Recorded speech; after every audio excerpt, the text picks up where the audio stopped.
उभारलेले आहेत, एकटेच उभारलेले आहेत आणि इथे आपण बघत आहोत की आदित्य ठाकरे आणि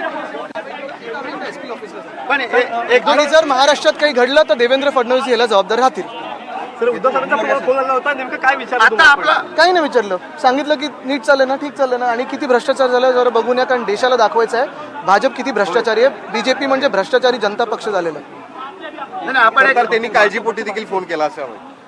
त्यांनी हिंमत द्यायला फोन केला. त्यांना पण माहिती आहे की आम्ही सगळे शिवसैनिक आहोत आणि आम्ही लढत असतो. काय स्मारकाच्या ठिकाणी दंगा होतो, आपण या ठिकाणी पाहणी करण्यासाठी आलेले आहेत, मात्र तरी देखील अशा पद्धतीचा अपेक्षित आहे का हे संपूर्ण महाराष्ट्र? हे भाजपचं डीएनए आहे, हे भाजपचं डीएनए आहे, हे पाहताय तुम्ही भाजपचं डीएनए. आदित्य ठाकरे असं म्हणतात की भाजपचा हा डीएनए आहे. मला असं वाटतं की ह्या आत्ताच्या दृश्यामध्ये ते काय बोलतायत ह्यापेक्षा स्थिती काय आहे ते फार महत्वाचं आहे.